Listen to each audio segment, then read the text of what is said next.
नमस्कार दोस्तों, स्वागत है एक बार फिर से चैनल में। दोस्तों, आज का वीडियो आप सभी के लिए बहुत ज़्यादा इम्पोर्टेंट होने वाला है, क्योंकि आज के इस वीडियो में हम लोग डिस्कस करने वाले हैं प्रैक्टिकल प्रॉब्लम का। क्या है प्रैक्टिकल प्रॉब्लम? मान लीजिए एक कंपनी पी है जो कि दिल्ली में, जो कि मुंबई में बेस है। ठीक है, मुंबई में बेस कंपनी पी है। अब ये कंपनी जो है, दिल्ली में इसके ब्रांच है जहाँ पे वो 5 लाख रुपये का माल जो है भेजना चाहती है, यानी कि स्टॉक ट्रांसफ़र के सेंस में वो वहाँ पे माल भेजना चाहती है। अब यहाँ ये सवाल है कि क्या कंपनी पी जो है इसके लिए डिलीवरी चालान यूज़ करेगी या फिर जीएसटी का टैक्स इनवॉइस यूज़ करेगी। तो अगर जीएसटी टैक्स इनवॉइस अगर यूज़ करेगी तो उसके लिए क्या सीजीएसटी एजीएसटी लगेगा या फिर आईजीएसटी लगेगा? तो ये सवाल है हमारा। तो इसका हम लोग जवाब आज के इस वीडियो में जानेंगे। प्रैक्टिकल इशू है, प्रैक्टिकल कॉन्सेप्ट इसमें आपको मिलेगा। चलिए बिना किसी देर के वीडियो में आगे बढ़ते हैं। वीडियो को लाइक शेयर ज़्यादा करिएगा, चैनल को सब्सक्राइब कर लीजिए ऐसे प्रैक्टिकल इसी को रेगुलर देखने के लिए। तो यहाँ पे मान लीजिए ये है हमारा मुंबई, लेते हैं एग्जांपल, यानी कि पी कंपनी जो है वो, ठीक है, और दिल्ली में है ब्रांच।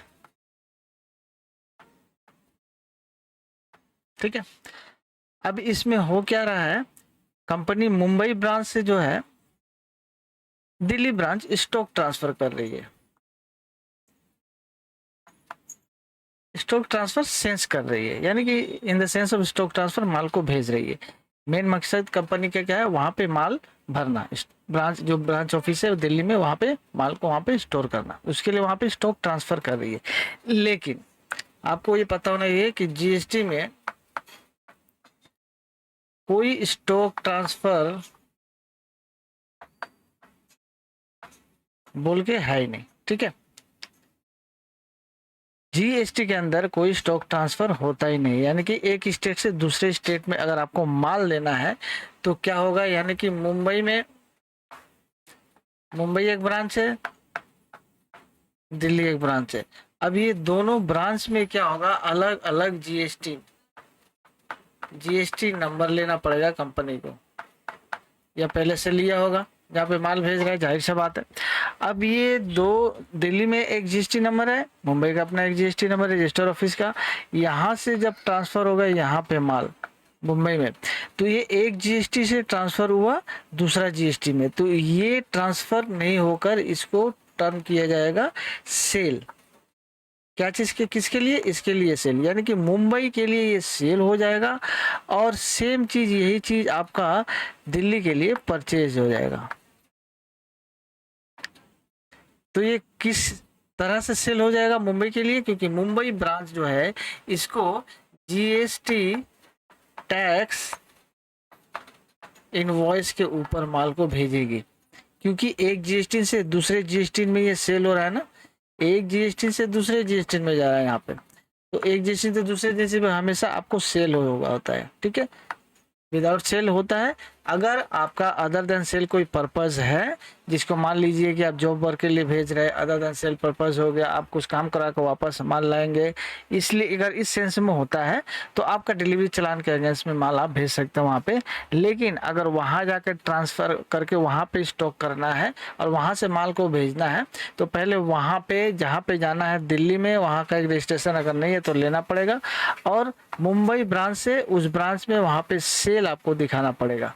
तो परचेज हो जाएगा आपका रिसिपिएंट स्टेट के लिए, और सेलर स्टेट के लिए, सेलर जीएसटी के लिए वो सेम चीज सेल हो जाएगा। ठीक है, सेल परचेज करके इसको आप ट्रीट करना पड़ेगा। तो इसके लिए जीएसटी का टैक्स इनवॉइस इशू होगा, जिसके ऊपर आपका ई वे बिल भी बनेगा, और बाकी जो डॉक्यूमेंट इसमें रहेंगे वो, ये सारा डॉक्यूमेंट लेकर ये कंसाइनमेंट होगा दिल्ली के लिए। अब दिल्ली सेम इसको परचेज में जैसे ट्रीट करेगा, परचेज जैसे नॉर्मल परचेज ट्रीट होता है उस तरह से इसका इनपुट टैक्स क्रेडिट भी, टैक्स क्रेडिट इसको मिल पाएगा दिल्ली वाले जीएसटी को। और सिमिलरली आपका मुंबई का जो जीएसटी है उसको इस इनवॉइस के ऊपर जो है जीएसटी पे करना पड़ेगा, जीएसटी का टैक्स लाइबिलिटी जो है इसको डिस्चार्ज करना पड़ेगा। यानी कि मुंबई वाला ब्रांच जो है इसको अपने जीएसटीआर 1 में दिखाएगा, जीएसटीआर 1 में दिखाने के बाद उसका लाइबिलिटी पे करेगा, और परचेज जो दिखाएगा वो अपना जीएसटीआर 2B में आ जाएगा, क्योंकि अगर GSTR 1 में अगर दिखाएगा सप्लायर तो रिसिपिएंट का 2B में रिफ्लेक्ट कर जाएगा, IMS के थ्रू वो इसका ITC भी क्लेम कर पाएगा।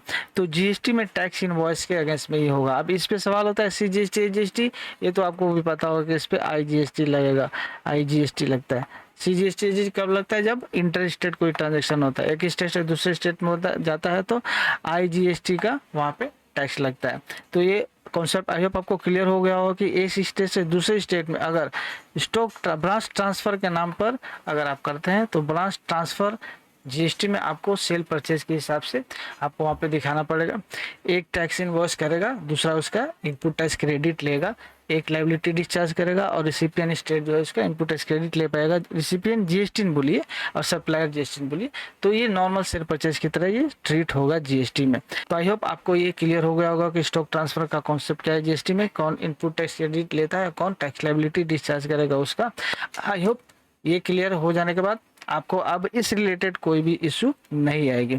ऐसे प्रैक्टिकल वीडियोस के लिए आप चैनल के साथ बने रहिए, सब्सक्राइब करिए, बेल आइकन कॉल पर सेट कर लीजिए, ताकि फ्यूचर में ऐसे ही प्रैक्टिकल सोल्यूशन लेकर हम आने वाले इस सीरीज में प्रैक्टिकल जो इश्यूज होते हैं, ई बिल, ई इनवॉइसिंग, आपका GST फाइलिंग हो गया, रिटर्न्स हो गया, कंप्लायंस हो गया, GST लॉ, जितने भी प्रैक्टिकल सोल्यूशन है GST compliance related, audit related, सबको एक एक करके हम लोग हर एक वीडियो में इसको डिस्कस करने वाले सारे प्रैक्टिकल प्रॉब्लम और क्वेश्चंस को। तो चैनल के साथ बने रहिए और मिलते हैं नेक्स्ट वीडियो में, तब तक के लिए थैंक्स फॉर वॉचिंग।